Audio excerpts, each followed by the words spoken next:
Hello everyone. Welcome back to History Faces AI.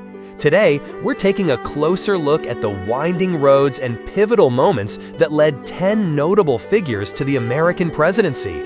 No longer just names in old history books, History Faces AI unpacks the journeys of men like Theodore Roosevelt, Franklin D. Roosevelt, and Woodrow Wilson, exploring their early lives, careers, and the campaigns that catapulted them to the nation's highest office. Through AI, we're revisiting how these 10 individuals navigated the political landscapes of their times to become president. Was it destiny, ambition, or circumstance?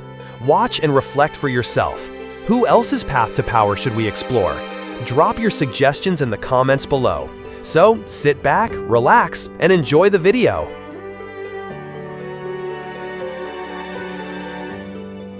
Number 6. Woodrow Wilson. Thomas Woodrow Wilson, born on December 28, 1856 in Staunton, Virginia, and passing away on February 3, 1924, embarked on a relatively swift and academic path to the presidency. The son of a Presbyterian minister, Wilson grew up in the South during the Civil War and Reconstruction, experiences that deeply influenced his views. He graduated from Princeton University, then the College of New Jersey, briefly practiced law, and then earned a PhD in political science from Johns Hopkins University, making him the only U.S. president to hold a doctorate. Wilson pursued a distinguished academic career, teaching at Bryn Mawr College, Wesleyan University, and finally at Princeton, where he became a popular professor and a respected scholar of American government. In 1902, he was appointed president of Princeton University. As Princeton's president, he initiated ambitious educational reforms, attempting to democratize the university's social system and raise academic standards, though some of his efforts met with strong resistance from alumni and faculty. His reformist zeal and articulate speeches on progressive themes began to attract national attention from Democratic Party leaders looking for a fresh, intellectual figure. In 1910, New Jersey's Democratic bosses, believing they could control him, nominated Wilson for governor. To their surprise, once elected, Wilson broke with the party machine and enacted a sweeping progressive agenda, including primary election reforms, a Corrupt Practices Act, and workers' compensation, establishing himself as a strong, independent leader. This success as a reform governor made him a leading contender for the Democratic presidential nomination in 1912. The Republican Party was deeply divided between incumbent President William Howard Taft and former President Theodore Roosevelt, running on the progressive Bull Moose Party ticket. This split created a clear path for Wilson, who campaigned on his New Freedom platform, emphasizing individualism and states' rights while also advocating for tariff reduction, banking reform, and stronger antitrust laws. He won the presidency with a plurality of the popular vote, his journey from academia to the White House completed in just a few short years, largely propelled by his intellectual prowess and his timely emergence as a progressive champion.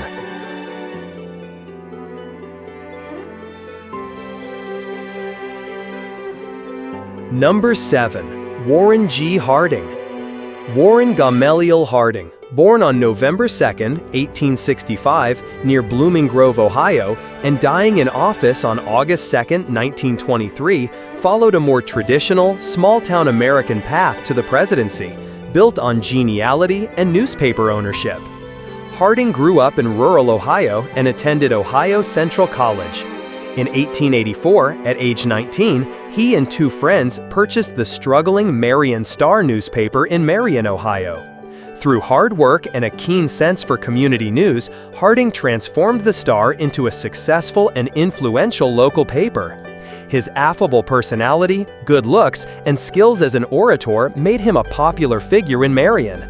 He became active in Republican politics, serving 2 terms in the Ohio State Senate, 1899-1903, and then as Lieutenant Governor of Ohio, 1903-1905.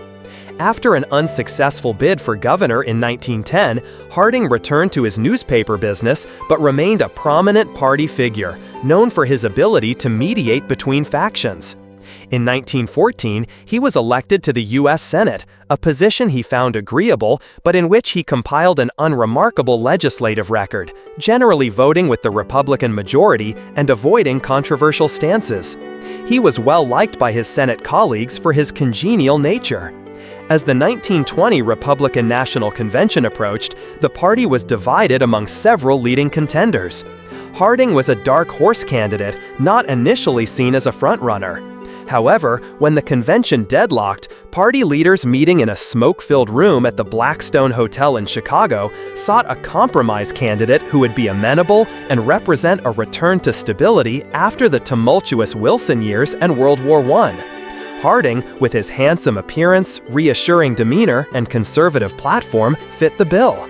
He famously campaigned on a promise of a return to normalcy, appealing to a nation weary of war and progressive crusades. He won the 1920 election in a landslide against Democrat James M. Cox, his journey to the presidency largely a result of being the right man in the right place at the right time, embodying a desire for calm and reassurance.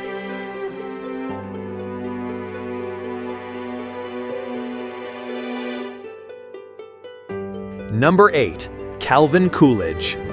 John Calvin Coolidge Jr., born on July 4, 1872, in Plymouth Notch, Vermont, and passing away on January 5, 1933, ascended to the presidency through a steady, methodical climb up the political ladder, characterized by his taciturn nature, fiscal conservatism, and unwavering integrity.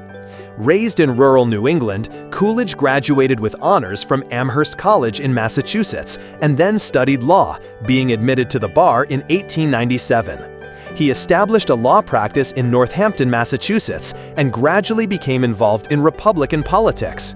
His political career was a model of incremental advancement. City councilman, city solicitor, chairman of the local Republican committee, clerk of courts, member of the Massachusetts House of Representatives, mayor of Northampton, state senator, eventually becoming president of the state senate, lieutenant governor, and finally governor of Massachusetts, elected in 1918. Coolidge gained national prominence as governor during the Boston police strike of 1919. When the police walked out, leading to public disorder, Coolidge called in the State Guard, famously declaring, "There is no right to strike against the public safety by anybody, anywhere, anytime." His firm stance was widely praised across the country and made him a symbol of law and order. This national recognition led to his selection as Warren G. Harding's running mate on the Republican ticket in 1920. As vice president, Coolidge was typically quiet and unobtrusive. However, upon President Harding's sudden death in August 1923, Coolidge was thrust into the presidency. He was vacationing at his family's Vermont farmhouse, which had no electricity or telephone, when he received the news. His father, a notary public, administered the presidential oath of office by the light of a kerosene lamp. Coolidge's calm demeanor and commitment to restoring integrity to the White House, which had been tainted by scandals during Harding's term, resonated with the American public. He easily won the presidency in his own right in 1924, his path marked by quiet competence and a reputation for steadfast, traditional values.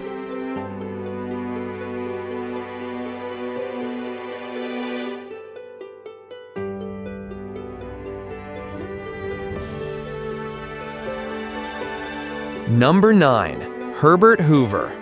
Herbert Clark Hoover, born on August 10, 1874 in West Branch, Iowa, and dying on October 20, 1964, took a unique path to the presidency, one built on extraordinary success as an international mining engineer and a renowned humanitarian, rather than a traditional political career. Orphaned at a young age, Hoover was raised by relatives in Iowa and later Oregon. He was part of the inaugural class at Stanford University, graduating in 1895 with a degree in geology. Hoover then embarked on a highly successful career as a mining engineer and consultant, working on projects across the globe, from Australia to China, and amassing a considerable fortune. When World War I began, Hoover was in London. He gained international acclaim for organizing the Committee for Relief in Belgium, which fed millions of Belgians trapped by the German occupation. His logistical genius and humanitarian efforts saved countless lives. When the U.S. entered the war in 1917, President Woodrow Wilson appointed Hoover to head the U.S. Food Administration, where he efficiently managed food production and distribution, popularizing slogans like "Food will win the war." After the war, he led the American Relief Administration, providing food to millions in war-torn Europe. His reputation as the great humanitarian and a master organizer was immense. In 1921, President Warren G. Harding appointed Hoover as Secretary of Commerce, a position he also held under President Calvin Coolidge. Hoover transformed the Commerce Department into a dynamic agency, promoting efficiency, standardization, and cooperation between government and business, fostering what he called associationalism. He spearheaded numerous conferences and initiatives, from aviation regulation to radio broadcasting. By 1928, with Coolidge declining to run for another term, Hoover, despite never having held elective office, was the leading candidate for the Republican presidential nomination, seen as a symbol of modern efficiency and prosperity. He campaigned on a platform of continued economic growth and easily defeated Democrat Al Smith, his journey to the presidency a testament to his remarkable administrative talents and humanitarian achievements on a global scale.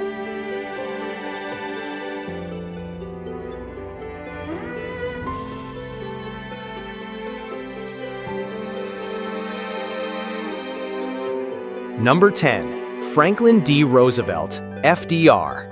Franklin Delano Roosevelt, born on January 30, 1882 in Hyde Park, New York, and passing away in office on April 12, 1945, overcame personal adversity and navigated a distinguished political career to become one of America's most consequential presidents.